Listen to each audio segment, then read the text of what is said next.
start recording. Hopefully, Desiree is here. We're all set up. There we go. All right. And how do you sound on the computer? Everything they sound good tonight? Sounds good. Okay, I see that the arrow just came out. Okay, and it just came back on air there on the R2K site. Okay, and I just got the little error message. Okay, let's see what happens. I'm going to refresh. Okay. Might be your browser tonight. Because you just went back and did a reboot, correct? Right. Okay. Let me see. I'm going to go back here. I'm going to check the R2000. Radio 2000. Let's go here. There you are. All right. Are we there live? Live. On there. Okay, perfect. Okay, now do you hear an echo? No, I don't hear an echo at all. I just if you turn up your speakers, you're going to hear an echo. All right, I'm going to turn this way down. Okay. So we got a commercial. Mm-hmm. All right. Excellent. Okay. I think we're up and running on the site, which is great tonight. And let's see. I'm going to go ahead and I'm going to click off of this because I don't want to get an echo here because I got the two browsers up, and it's good to know that we're there and that we're up and running.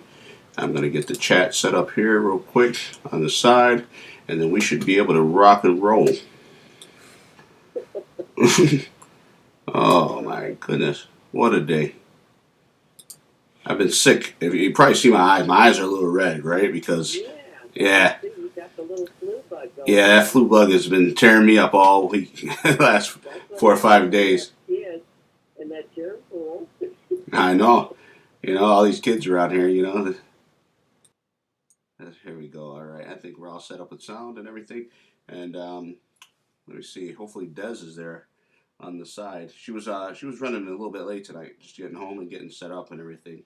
So I think we should be good to go. If you can hear everything and you know we can see everything, and I think that it should be good to go. I'm gonna go. You know what I'm gonna do? I'm gonna Ustream real quick. I'm gonna pop the chat out there because that would be a little bit better for us to do that. Because your computer's acting up a little bit, correct? Yeah. Okay, that's all right. We're good in here. Okay. Let's see. And now the viewers are watching as all this is going on. That's right. So maybe they need to know that you're doing a little technical adjustment. That's right, everybody. If you're here and you're watching the show, just bear with us for a second. We're just taking care of some of the technical adjustments that we need to take care of, and that way we can get everything up here on the air, up and running live, and we'll be good to go from there. All right. So if you just bear with us for a second, and we should be good to go. Hey, Vicky, how you doing? How we sounding, Vicky, out there?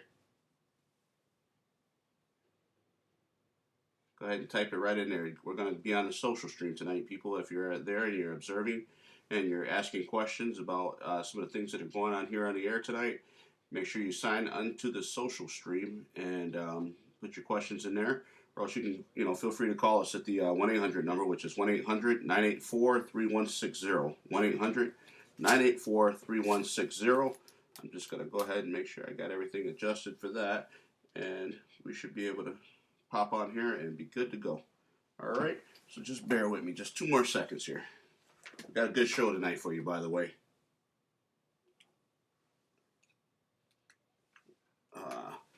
All right, Marianne, there. You're doing fine. Okay, perfect. Everything's adjusted. We're good to go. Vicky said, "James, your eyes are red." I said, "Yeah." I said, "I had the flu all week, Vicky. I've been hurting here. Needless to say." It's just been quite a the past 4 days. I mean, my oldest daughter, she got sick and ended up in the hospital.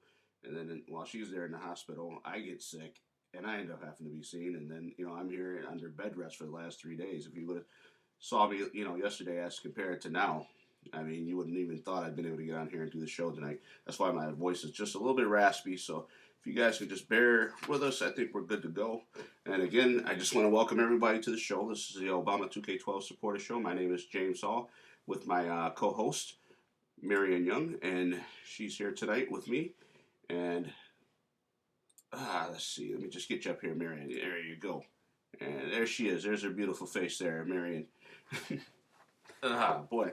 So one of the things that, I wanted to take a moment out tonight and talk to everybody about is some of the things that go on in law enforcement, some of the discrimination and things that are going on out there across the country.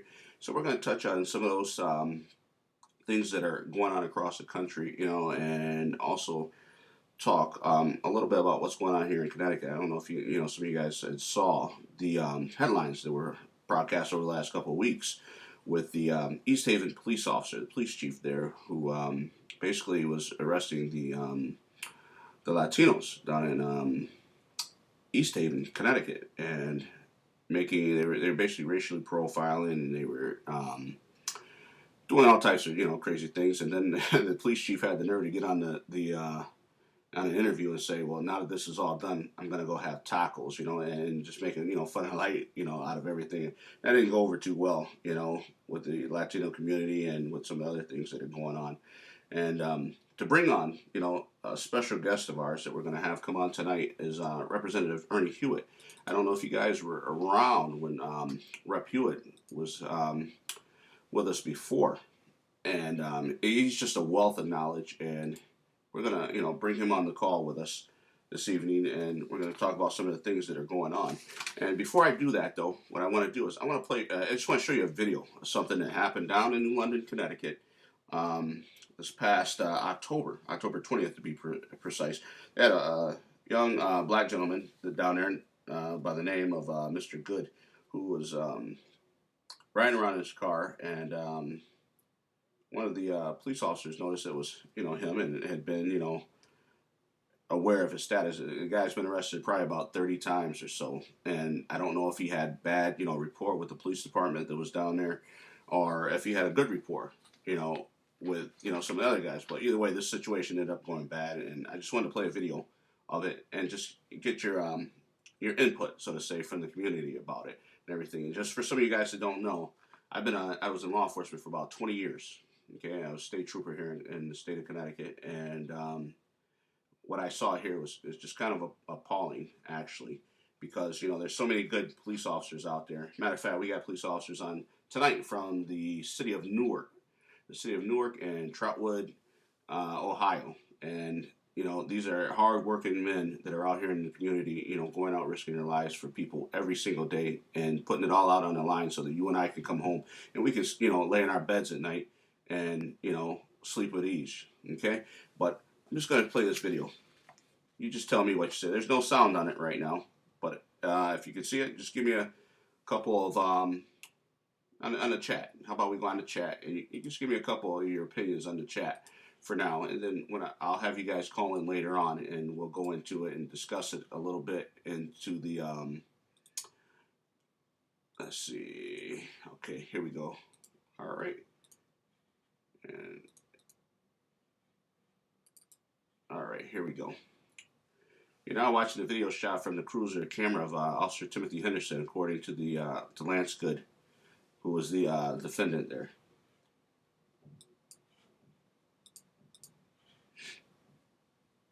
Henderson's car is behind Officer Roger Newton's cruiser, who was there already on scene and pulled over Good. The officers approached Good and said, tell him if he, used his courtesy to go after. He pulled into, the parks at the private residence. So take a look at that.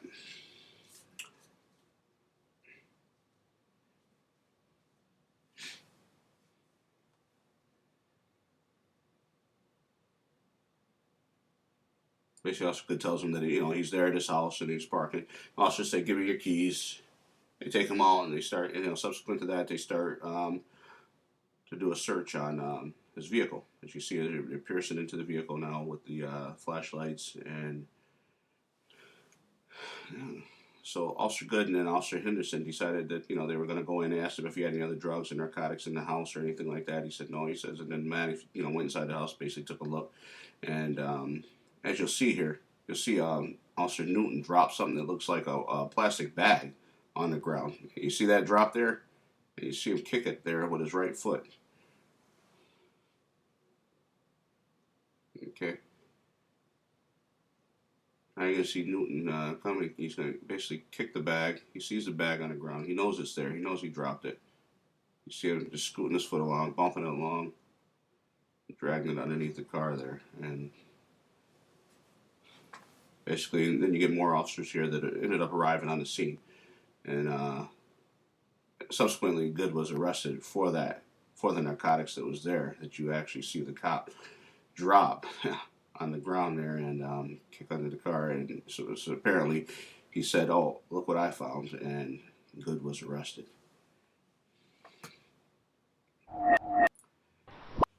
You know, I can't I mean, you can't make this stuff up. Were you able to see that video? You can't make this stuff up. Were you able to see that video? Wow. Yeah,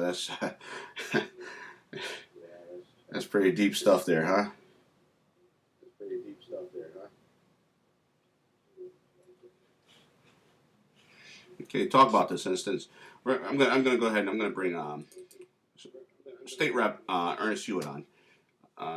He's going to talk about it. State Rep Ernest Hewett is he's the chief law enforcement representative for the state of Connecticut. He's basically in charge of the public safety board here in the state of Connecticut. I'm going to bring him on here. Let's see.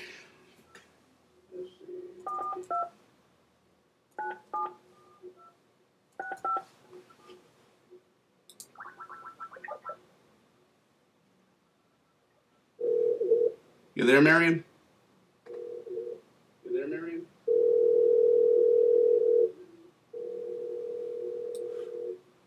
Hello? Hey, Representative Hewitt. Hey, Representative Hewett. How you doing, sir? I'm here. How you doing, sir? Excellent, excellent, excellent. Hey, I got you on the air. You're live and you're here. And one of the things that we just got through doing here, I don't know if you're watching the show or not, online or not, or if you're just waiting on our call. What I wanted to do was tell you. Hello, you there, Rep? Yeah. Oh, okay, excellent, excellent. We just got through watching the video of the New London police officer, basically dropping the bag of the drugs on the ground and everything, and I was just basically, you know, talking to the people tonight and just telling them, you know, some of the things that had gone on, and giving them a little background about myself and giving them a little background about yourself and everything, and I wanted to, you know, specifically talk about some of the things that are going on tonight and around the state, and I said, who better than, you know, to bring you on the show and talk about this and everything. And I know that last night you had a big rally there in New London where you had former employees, the NAACP and New London residents come out and give testimonies at a meeting, you know, at the town hall there. And maybe you talk to us about some of the things that are going on there with this. Well, if you've seen the video, then you see him, and it's actually undeniable. Actually, about half an hour ago, I just got off the phone with the New London Day newspaper doing a feature article on the specific thing that happened with the drugs. And like I said, we had the rally last night. A lot of people showed up. We had people from all over the state. And what happened was, what I told the reporter on the phone just then, I said, look, everybody's seen the videotape. I mean, it's very clear that the guy planted drugs, kicked them under the trash can. And I said, personally, if you're going to arrest this guy for possession of Oxycontin, if you're the one that planted the drugs, then you should be arrested for possession of Oxycontin. Yeah, absolutely. And where the problem is, the police department has allowed him to resign. And the reason they allowed him to resign so he wouldn't have being fired on his personnel record. Mm-hmm. And I got a problem with that. Yeah. And so the article that's coming out tomorrow, I said, look, what I want you to put in this article is, if you're not going to quote what I'm saying, then don't write an article. Put it right now. I said, because I don't mind you quoting me, but I don't want to have to talk to you tomorrow and say that you quoted me incorrectly, because I've done this before. Mm-hmm. I said, first of all, it's clear what happened. Absolutely. And I don't want nobody to come and tell me what you did in the Rodney King case said. You know, what you see is not really what you see. Look, I know what I think. Mm-hmm. Okay, the cop was planting drugs. Absolutely. And he could be arrested for planting those drugs. And one of the things that came out last night is that it always takes something, you know, and I'll put pressure on the African American community. I don't mind doing that because I'm African American. Absolutely. I don't mind putting pressure on. And one of the things I said last night to the group of people there, it was about 150 to 200 people. Mm-hmm. And I walked in and I was angry because all this stuff was happening in my district. And I'm sitting there saying, look, I said, guys, we do nothing. Sunday morning is the most populated place in the world on the church house grounds. Mm. There's the Monday morning at the municipal meeting, there's no one to be found. I said, it's okay to talk about white robes over yonder. Mm-hmm. I said, but we need some suits and dresses down here. Absolutely. And I got a problem with that. So I'm going to put the pressure on the churches because we don't get involved in the church, in the community, the way we're supposed to get involved in the community. And I'll read, if you don't mind me reading a little quote that I have, that I used last night, and I think it's very relevant to what we're talking about, because if you don't get involved, people will run over you. Absolutely. Absolutely. People in power do not give up power willingly. Absolutely. No one in history has given up their privilege willingly. Yeah. And, so, right. And that's, that's true. And the city of New London in particular, they've had their fair share of problems over the year. I mean, there's, the whole fireman thing that's going on down there with the guy, just about ready to graduate from the fire academy with 2 days left. They kicked him out of the fire academy. They haven't had a black fireman in that city since what, 1978? And if I remember right, 15 years ago they had another person that they basically blackballed him out of that department too. Yeah. We haven't had a black fireman since 1978, and the chief that we have here has been here over 40-some years. Wow. And he's been forced to retire. He's forced to retire right now. And I'm putting a lot of pressure on the city. They're the ones that are dropping the ball about hiring these people. Mm-hmm. But we're dropping the ball because we're not putting the pressure on them to make it happen. Absolutely. So we have to bear some responsibility. I was reading a quote last night about, I remember back in the day, because I'm from North Carolina, mm-hmm. I remember back in the day when the black ministers would walk into a building, they would start shaking because they knew that they meant business. Absolutely. And quote by Dr. Martin Luther King summarizes everything that happened with the black churches. Says, there was a time when the churches were very powerful. Absolutely. If today's church does not recapture the sacrificial spirit of the early church, mm-hmm. it would lose its authentic reign and forfeit the loyalty of millions and be dismissed as an irrelevant social club with no meaning in the 21st century. Mm-hmm. That's what's going to happen to us if we don't get these churches back involved in the community. And Absolutely. I told them, I understand the separation of church and state. Mm-hmm. I'm not asking you to be a politician. I'm the politician. But when I start fighting, I need you behind me. Absolutely. And when it came to the firemen, it's ridiculous what they did to this fireman. We talk about streets paved in gold, but we got Alan Mayo, the fireman, that can't feed his kids with 3 square meals a day down here on Earth. Mm. I got a problem with that. Absolutely. Absolutely. And now in today's paper, cut me off if you think I'm talking too much. Oh, I can go on and on. Let me tell you something, Representative Hewett. You're one of our favorite people here on the show, brother. And my show is your show, and the platform is yours. So absolutely, Right. Go ahead. So the paper was asking me, when when the mayor came last night, the one that fired this fireman, I took a letter and I copied the letter that this fireman got. And in this letter, the instructors from the fire academy accused this kid of being too enthusiastic. Unbelievable. They In other brought him words, he into didn't the know his office place. Huh? and questioned him about being too enthusiastic. They said, don't always go first all the time. Let somebody else go first. And then he says, okay, I need to get out of this academy and I need to play ball and do what I got to do to get out of here. Yes. So when he went back and was not so enthusiastic, a week later they called him back into the office, and you know what they told him this time? Oh, boy, I can only imagine. You're not enthusiastic enough. Every time he caught up to the bar, the rules changed. Jeez, oh, peace. And this is what they did to this kid, and the mayor was sitting there listening to all this. And so what the mayor did, now, he comes back in the back room and pulls me back there and says, you know what, man? He says, I feel like a jerk because I was going on information from the academy. They talked about this kid's grades. They said his grades weren't that well. Well, come to find out, the kid had an 89-point average and 70 is passing. Wow. So if 70 is passing, he got an 89-point average. Why are you talking about his grades? Absolutely. And you can't tell me that there was nobody else in that class that was below an 89 average. And they've already proved that there was. Absolutely. But guess what? They were white kids. And he's the only black in the class. Wow. Then he was accused of writing his class name in the cement, fresh bed of cement. They brought him into the office and said, we got you on videotape doing this. He says, no, you didn't. He said, because I 100% am innocent.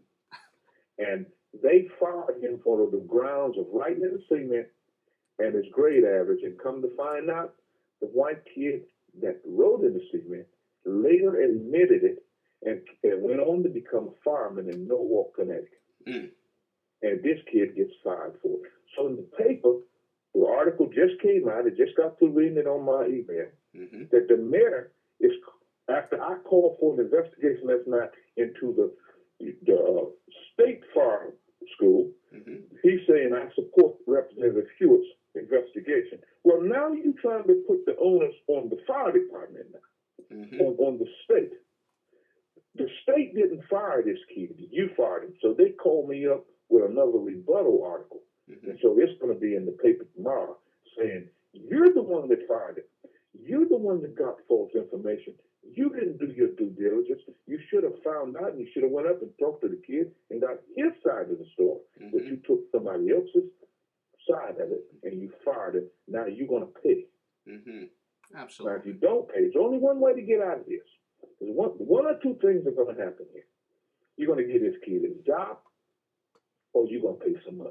You take the pick. Yeah, one of the two things is definitely going to happen, and it's a shame that, this stuff is going on out here, and, it's one of the things, I gotta question some of the things that are going on, because, I mean, we're starting to see, the more that the campaign goes on for the president right now, the more rhetoric is starting, to pop up, and I mean, all the way from Rick Santorum and everybody else saying, that talking about Antichrist and all the other stuff there, and talking about the devil and all the other stuff there, you brought up something very important, and you said something about, the separation of church and state, and, I'm a true believer of separation of church and state, and I believe that that's why the forefathers made sure that was an amendment in the Constitution of the separation of church and state, because they knew the importance of keeping the church, so to say, out of politics and vice versa.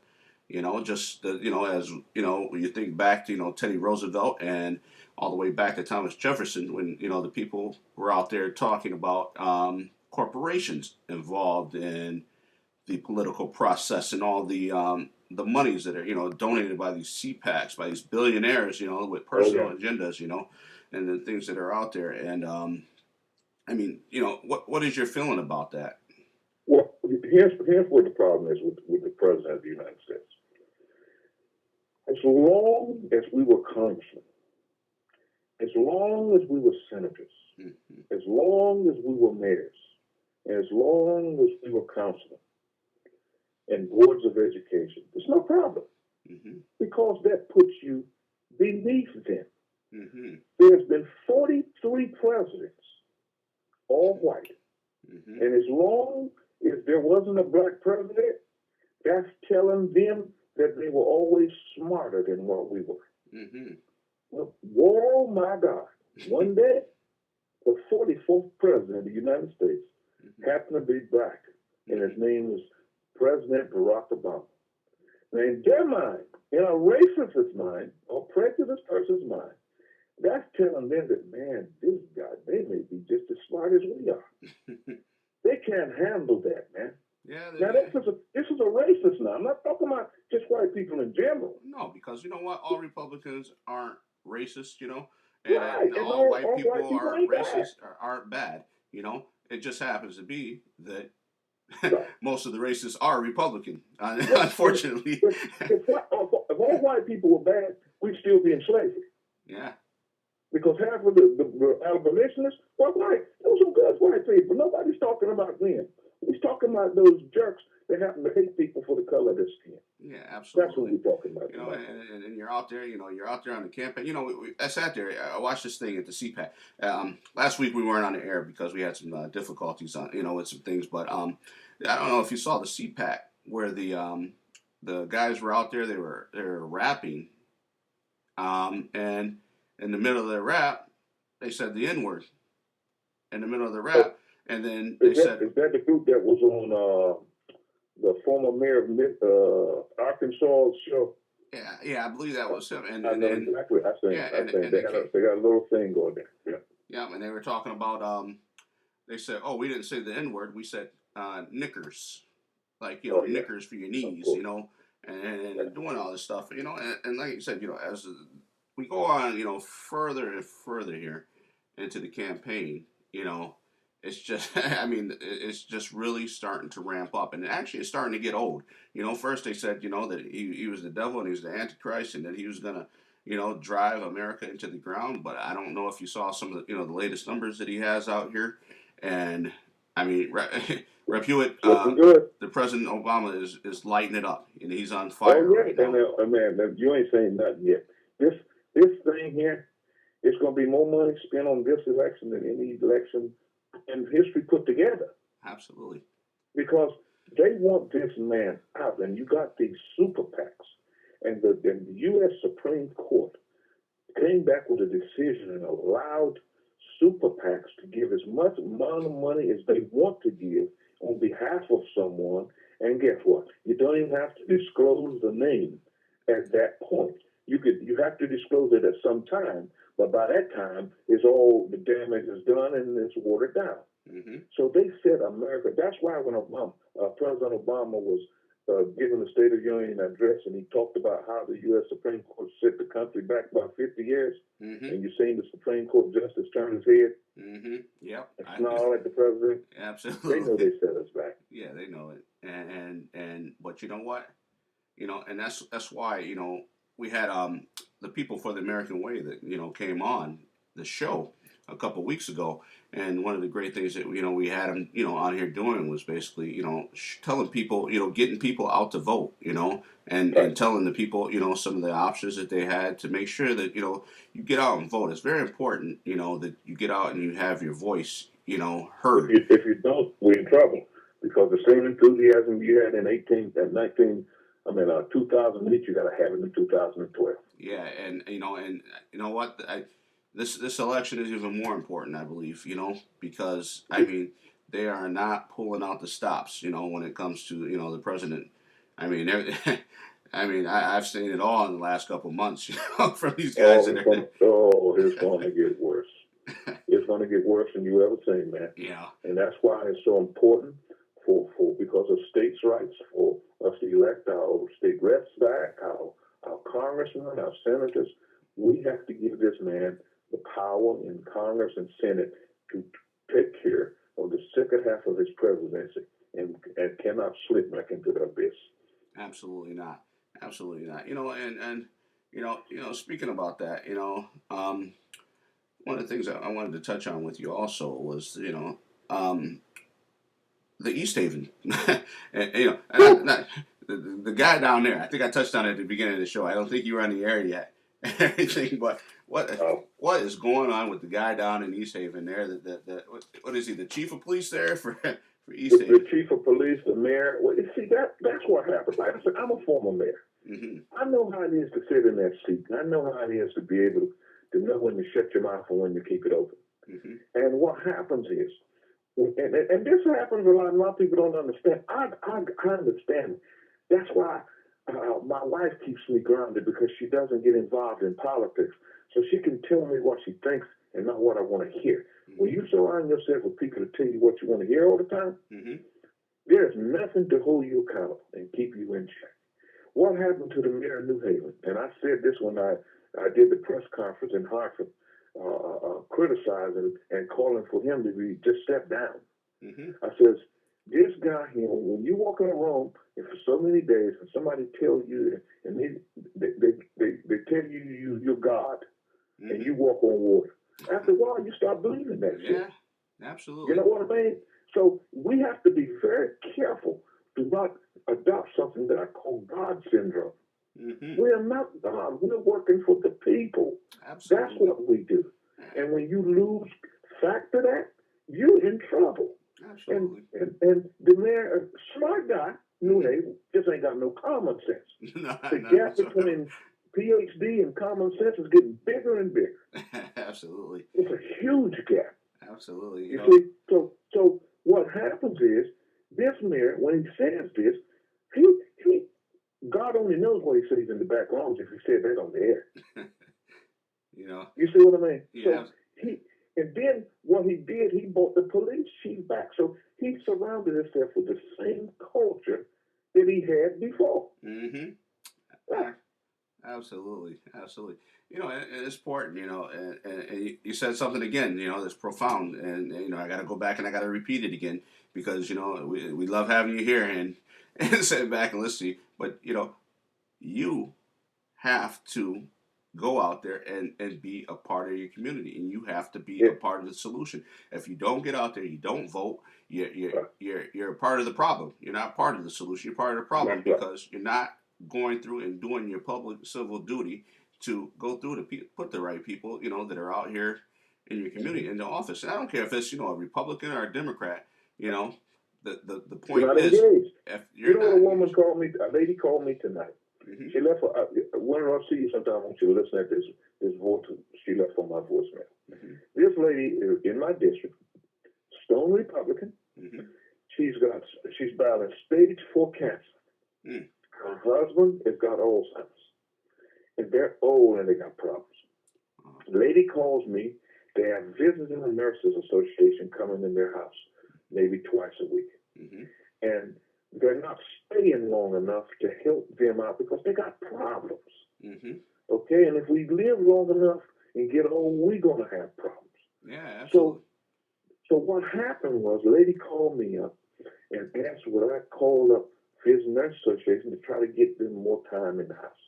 So I called them up and got them to give her more time per week. Mm-hmm. And do you know why she was hesitant to call me? Because I was a Democrat and she was a Republican. Mm-hmm. But she told me what her sickness was. And I said, ma'am, let me explain something to you. I said, I represent you whether you're Republican or Democrat. I said, stage 4 cancer don't know what your party affiliation is. Absolutely not. Okay? Absolutely. It just knows that you're a human being. And that's how I treat you. You know what I do every morning before I go to Hartford? What's that? This is what engages me with the community. I go to the Dunkin' Donuts on Broad Street. Okay. And I walk in and I sit in the corner. And there's a group of guys that sits there with me, some older gentlemen, every morning. I mean, 7 days a week. I go in and I set my iPad up, I communicate with my office, and I sit there for sometimes 2 hours. Wow. And sometimes the young kids will come in there and they'll walk over and they'll say, oh, look at the old guys over in the corner. And I said to them, I said, look, son, let me explain something to you. Sometimes when you want to learn something, come over, grab a chair, keep your mouth shut and listen. Mm-hmm. You'll learn something. Yeah, absolutely. Okay, because we've been there and we've done that. Absolutely. And I meet more people at that donut shop. I've solved more problems than most politicians in Oxford right now. Hmm. In the donut. And I do the same thing in the evening time. That's staying engaged. Everybody drinks coffee. Mm-hmm. Everybody drinks coffee. Yeah, And you know, except me. I don't drink coffee or tea, but I'm at the donut shop.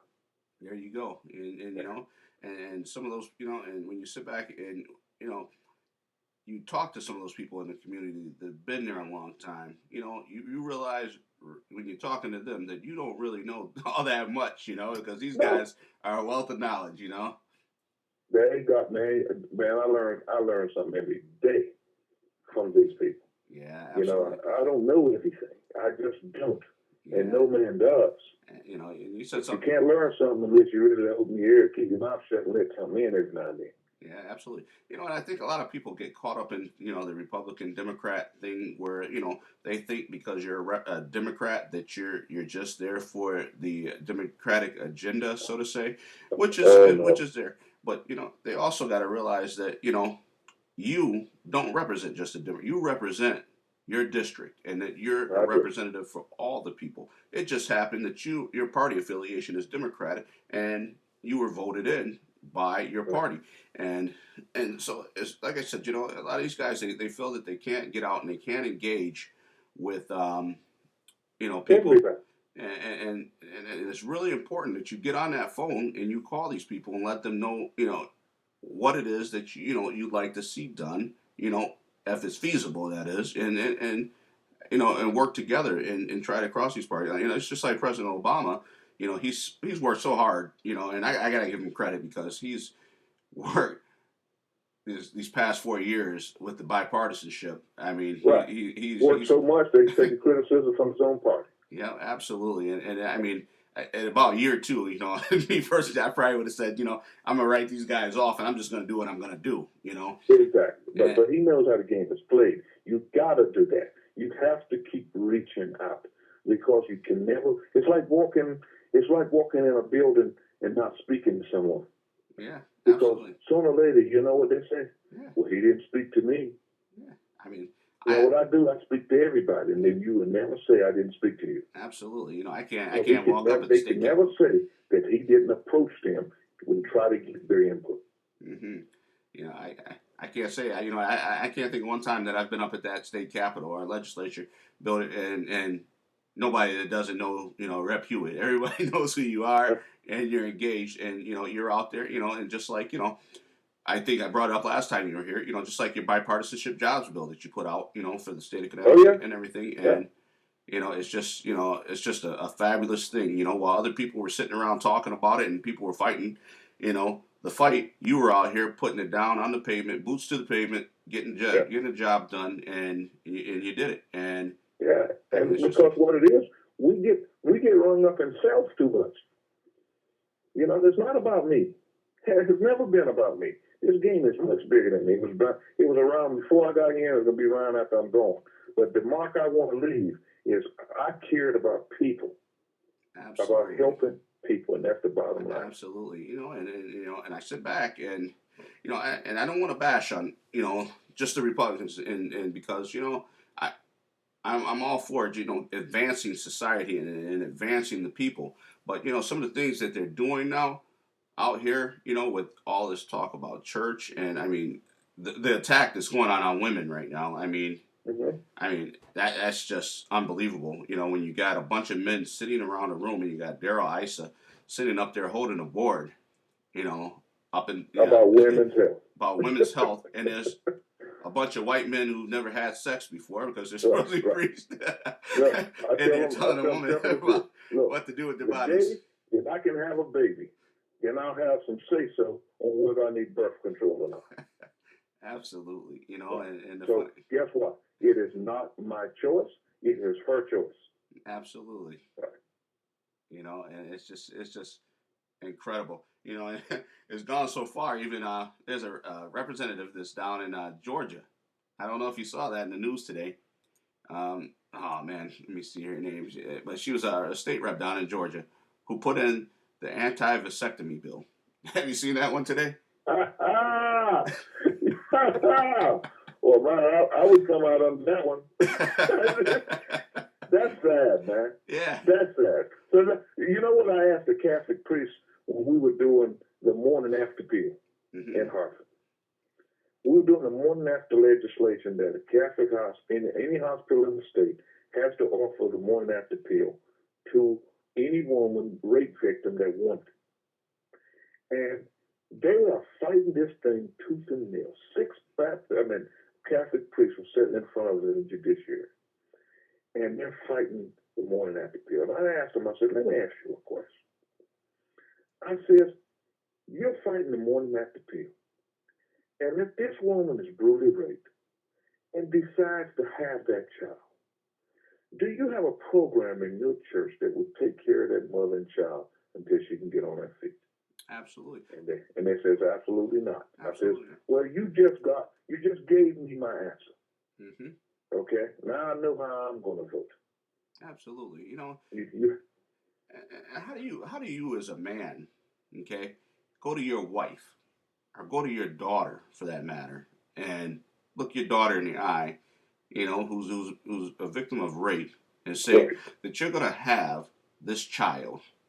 And not only are you going to have this child, you're going to have to look at that child every single day of your life and relive that event. And depending on what the child looks like, because you know how some kids turn out looking like their parents, right? What if this kid looks just like the very man that raped her and gave this to her, and she's got to carry that around with her for the rest of her life? And I mean, what point do you see that responsible? Hey, that's that woman. If that woman wants that, that's her right to have. Mm-hmm. And you know, it's funny that you said that. Yesterday, my first meeting in Hartford was at 3 o'clock. Mm-hmm. But I had an appointment at the State Forensic Crime Lab. I went to visit the crime lab. Mm-hmm. And I took a tour for almost 2.5 hours. Oh. Because of that DNA bill I passed, I wanted to see how the DNA stuff was done and the backlogs and all this. Mm-hmm. And I went in the front door and I started taking the tour. Absolutely. And I went through the ballistics part of it and all the guns that I seen, and oh my God, it just woke me up like you wouldn't believe. Oh yeah. And then I went and I parked where the DNA part. Mm-hmm. But the part that got me going the most was when I went into the computer crimes unit. Mm-hmm. All the pedophiles. Yeah. And and to see the backlog of evidence that they have in that laboratory. Mm-hmm. And the guns, for instance, they got thousands of guns that's not been tested. Mm-hmm. There's people that are out there on the streets that could be guilty of a crime and has not been tested. Mm-hmm. They only have 2 examiners. They got a room full of computers and cell phones with images on them for child pornography. And we don't have the people to test this stuff because the state doesn't want to fund it. You know what I told Commissioner Bradford today? What's that? I says, they ought to come to the state of Connecticut and put handcuffs on every one of us. Absolutely. And arrest us. Yeah, for not doing your job. For not funding a backlog of DNA evidence that could not only put guilty people in jail, it could get innocent people out. Yeah, absolutely. Absolutely. That is criminal to me. It really is, and you got all these guys that are out here walking the streets, committing crimes, and repeat offenders, and a lot of them are in jail because, a lot of them they find out, sooner or later when they do that DNA testing is that, they're already in jail and they're locked up, and not only that, but, as you've seen in other states like Georgia and, Illinois and all the other places there, you got guys sitting there on death row that were not guilty of the crime in the first place. And, and some people that have supposedly undeservedly been, put to death. Right. And they find out, years later that, hey, this wasn't the guy, and now that was yesterday. And on the way to Hartford this morning, how ironic things happen sometimes. I'm driving on Route 2. Traffic's backed up a little bit going into Hartford. There's a black Mercedes in front of me, 550, the big one. Mm-hmm. I pull upside the car and guess who it is? Who was that? James Tillman, Oh my goodness. the one that did 18 years in jail.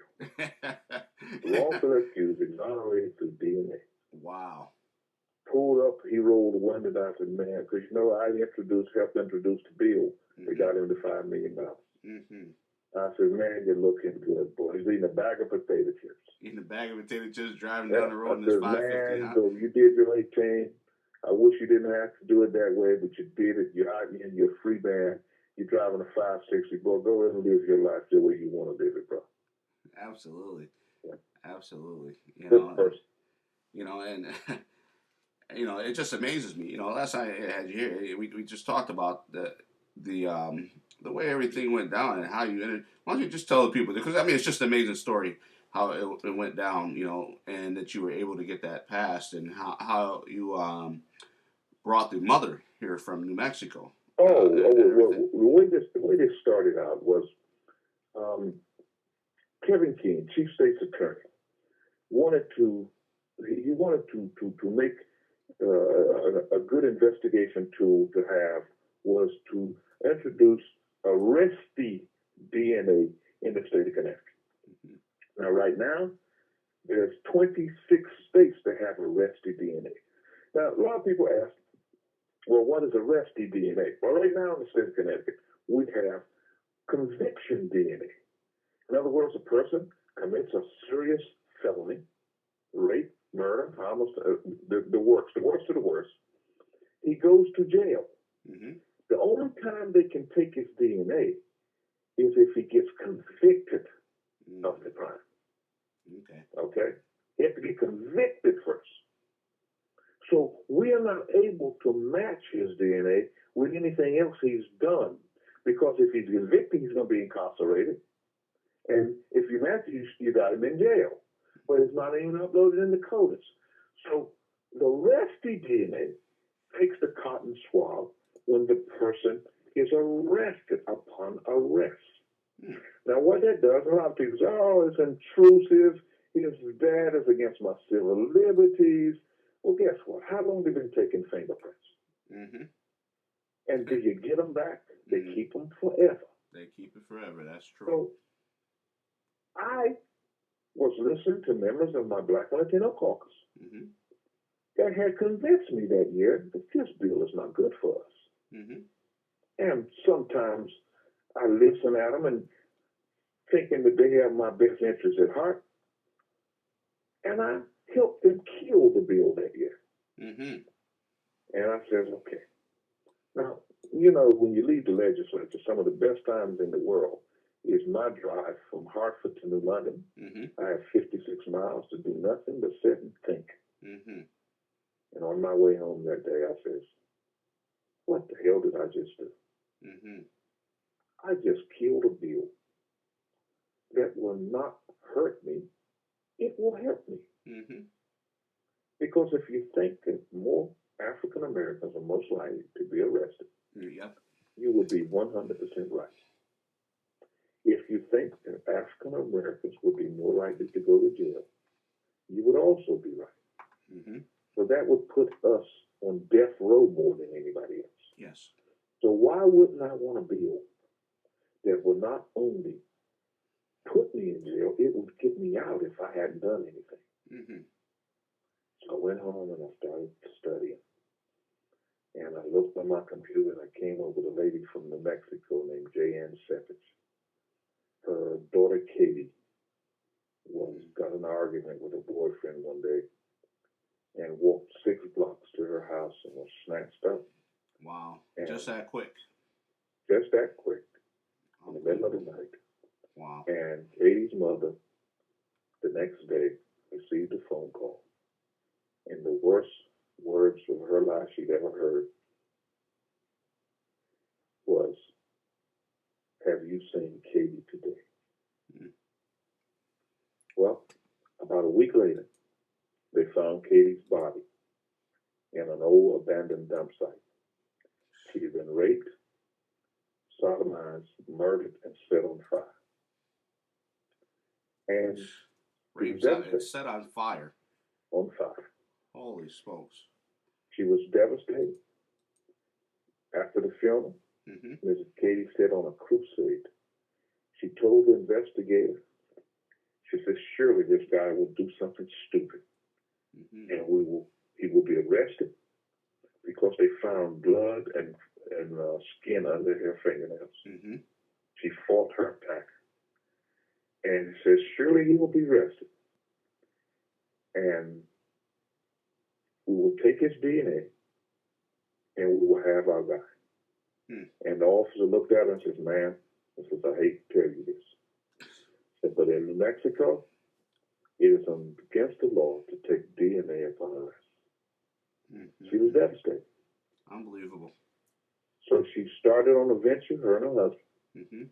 They went to the New Mexico legislature and lobbied them to pass Katie's law. It took about a year and a half to get it passed. And when they got it passed, 1 hour and 22 minutes after the first arrest, after 12 o'clock midnight, they arrested a guy, took his DNA and uploaded in Dakota's data file, which is a federal data file. And it was matched to a double homicide. Wow. 1 hour and 22 minutes. And 3 months later, amazing, they had Katie's killer. But the worst case of all was Chester Turner from California. He did like a burglary or something in California. They didn't have DNA upon arrest at the time. He goes to jail. It was a home invasion. He goes to jail. They didn't take his DNA. He got off. He was released. And arrested him again 6 years later. By that time, DNA had been passed. Arrested DNA had been passed in California. He was arrested. They took the cotton swab, uploaded it in CODIS. What came back was a match. Excellent. They matched his DNA to 12 rape homicides. 12? Oh, my goodness. 3 of the women was pregnant, and the first one was raped and murdered 3 months after he was released on the first home invasion. My goodness. I couldn't get past that. And the next day, after that, the next year, next session, I introduced Katie's Law in the state of Connecticut. There you go. And I got in touch with Miss Savage, and she came flew here on her own dime from Connecticut, from New Mexico, and testified in front of the judiciary and had people in tears. I can only imagine. And we passed Katie's Law in the state of Connecticut. Wow. I mean, that's just an amazing story, and to think that, you know, it all started down there and it made its way up here to Connecticut to where now our criminals are, I believe it's our felons, correct, that are now in the database?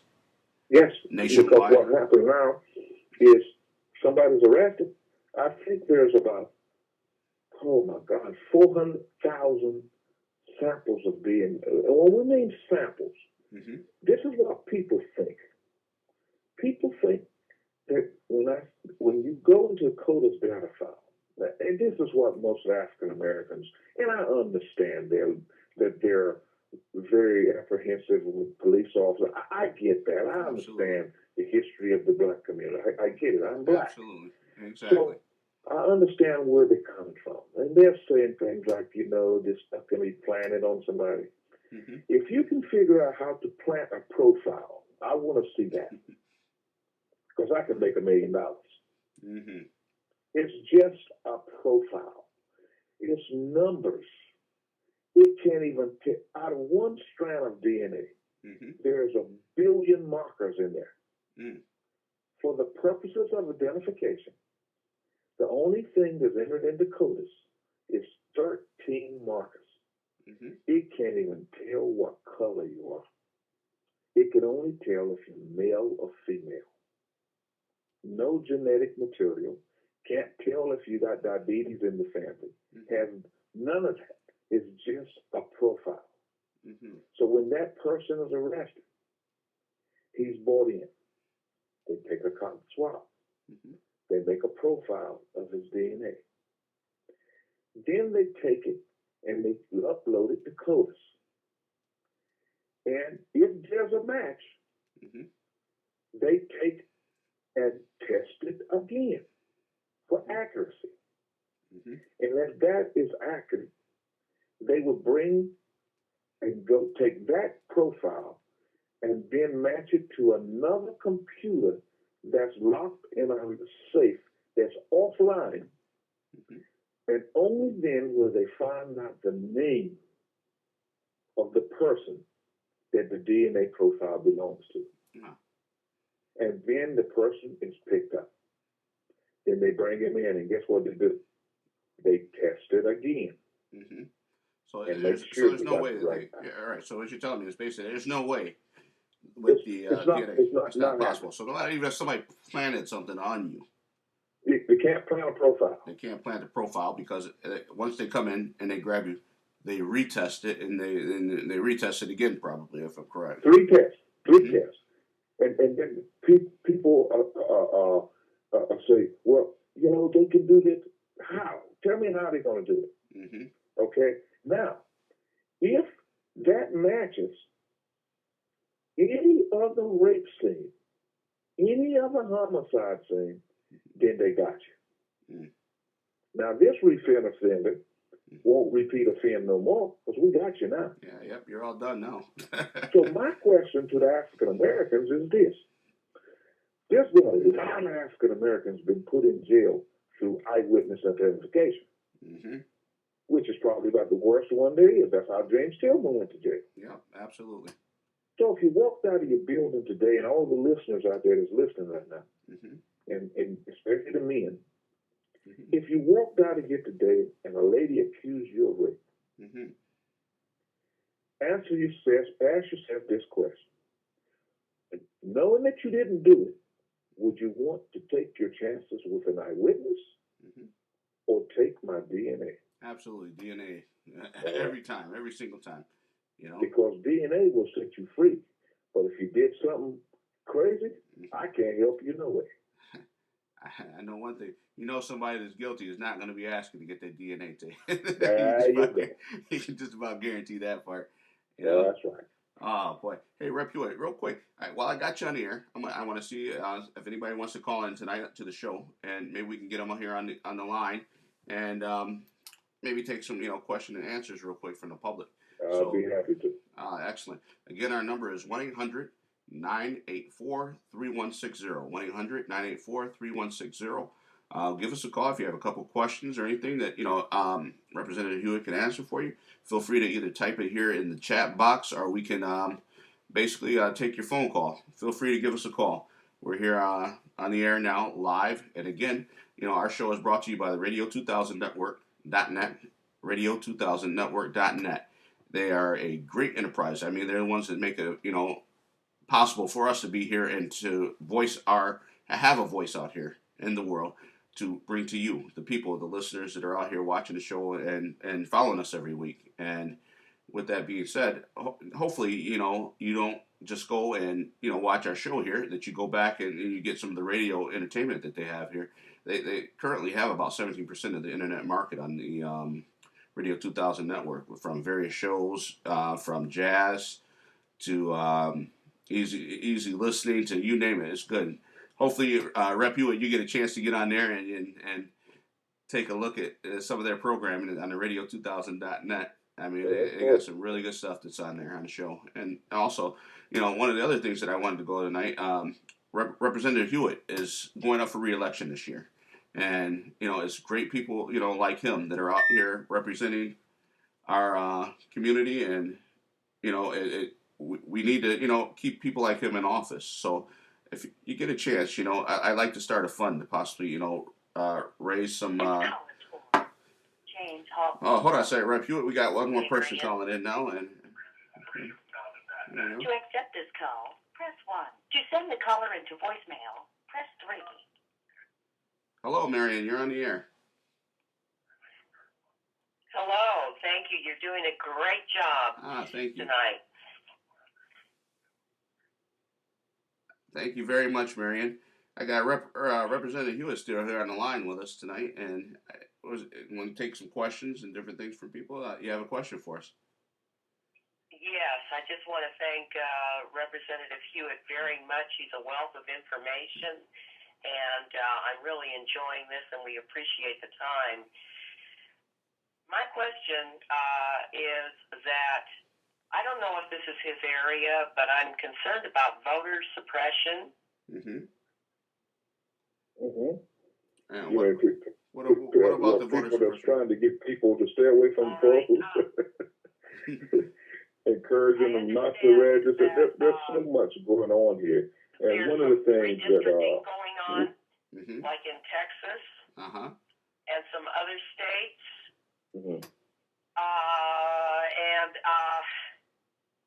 I know that Senator Bernie Sanders, is working, collaborating with a couple of other senators on voter fraud. But I'm wondering if these efforts will be in time for the November. And what is your view on how President Obama stands with this voter suppression? Do you believe that it will affect him being reelected? Of course, I don't think it's going to affect the outcome of him being elected, because I do believe that he's going to be elected again. Will it be as easy as it was before? No, it won't. But anything, in other words, if it would have been easy, it would have already been done. So they're trying everything in their power to suppress the votes. They're encouraging, even down to the point where people that's getting out of prison, a lot of people don't know this, that if you're out of prison and you don't have a felony, if you had a felony, if you're not on parole or not on probation, you can actually register to vote again. Mm-hmm. But that's information that they don't want people to know. Mm-hmm. So what I'm afraid of when you say the voter suppression bills that are out there is if it won't be heard if they still have control over the House of Representatives, especially if it's a House bill that goes to the House first. Mm-hmm. Because they will anything that's going to help Obama, they're going to block. Yeah, absolutely. And it's not going to let the bill be heard. Mm-hmm. So that's why nothing's going to get done in Congress this year. It's not going to happen. Mm-hmm. But I do think that people need to know, just get out there with the same enthusiasm you had before, and we will give this man his second term in office. Absolutely. Absolutely. I hope that answers your question, man. Or if you had some specific thing about voter suppression.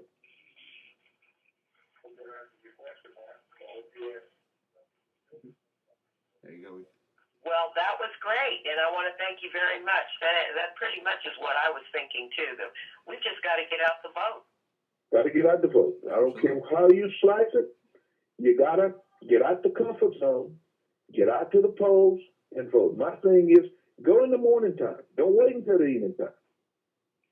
Get up in the morning before you eat breakfast. Go vote. Absolutely. Because I'm on the same line as Barack Obama this year. Mm-hmm. Ah, excellent. Excellent. Okay. Any other questions that you have for us, Marion? That's it for now. I'll let someone else have a chance if they want to get in. Mm-hmm. All right. Excellent. Thanks a lot for calling, and I'm going to take another call. Thank you, Marion. Take care, and thank you for calling. Thank you. Thank you, Representative Hewett. And thank you so much. Okay, bye-bye. Actually, there was another caller that came in, and I believe his name is Vern. I'm going to just try to reach him on the air real quick, because I don't want him to feel that he was left out of the conversation.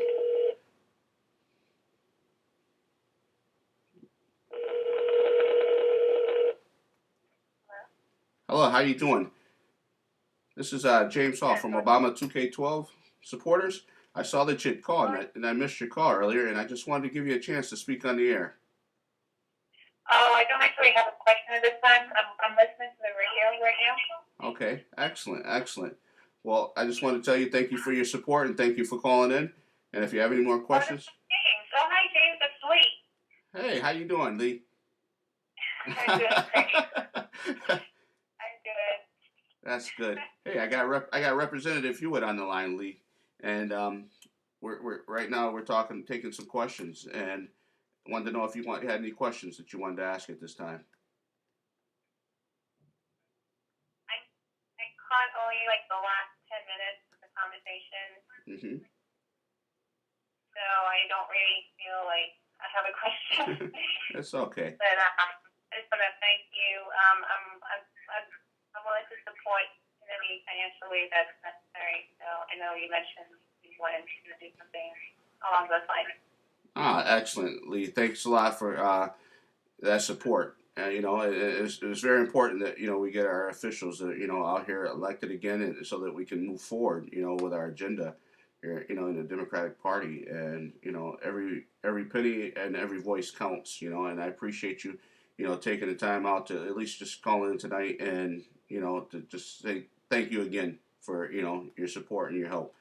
And thank you so much, man, for listening. Thank you very much.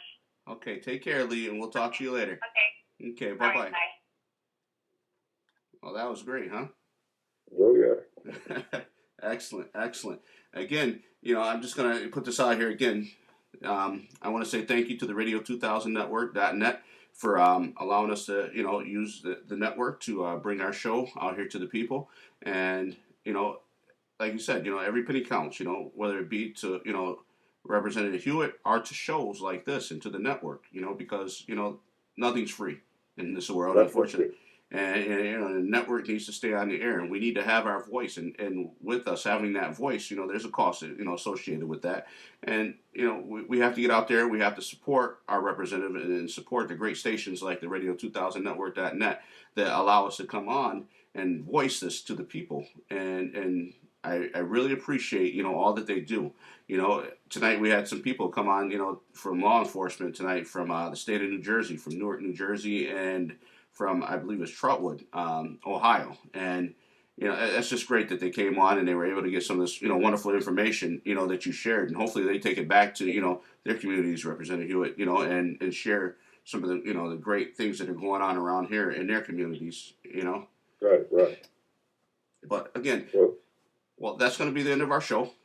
We actually went a little bit over tonight and everything, but you know what? We got all the time in the world for you, Rep. Hewett. So anytime you want to come back to the show and anything that you got going on that you want to put out to the people and you think that it's important, feel free to give me a call and we'll put you here on the air and we'll get you out there because the people that are sitting here watching the show absolutely love it when you're on the show. And again, thank you so much, and you take care. Enjoyed every minute of it. Absolutely. And you take care, sir, and you have a good night. Okay. Thank you so much. Okay, take care. Bye-bye. Yeah, bye-bye. All right, guys, that's the end of the show. I hope you enjoyed it. I hope you were able to get, a wealth of knowledge from Representative Hewett. The guy is just phenomenal. And, having him here on the show is just a blessing. And, sometimes, we're able to get guests. Sometimes we're not, just because of, scheduling and different things like that, And it was great. And I'd like to thank Marion Young for calling in, Vicky Simmons here on the chat, Rob, Joy Hewitt, all our great people. Lee Pascaretta calling in from down in D.C. We appreciate you calling in and giving your support, Lee. And I want to say thank you to our host here, Desiree, over at the Radio 2000 Network, because, we sit here and it looks great that, we're here on the screen and everything, but she's the one that actually, makes it happen. She's the voice and the know-how behind, the scenes and everything. And we absolutely love her. And again, like I said, the radio show needs help and we need people out there, helping support us to be able to put, shows like this on the air. I don't care if you're Democrat or if you're Republican. We're here. We got something for everybody. I try to think that this is a bipartisan show somewhat because it is. This is a show for the people, a voice for the people, and everybody's voice has a place here. So next time, hopefully, you're watching the show and you can call us in, call into the show, and I can take your questions also. All right, you guys take care and have a good night, and we'll be talking to you later. Take care. Bye-bye. Take care, everybody.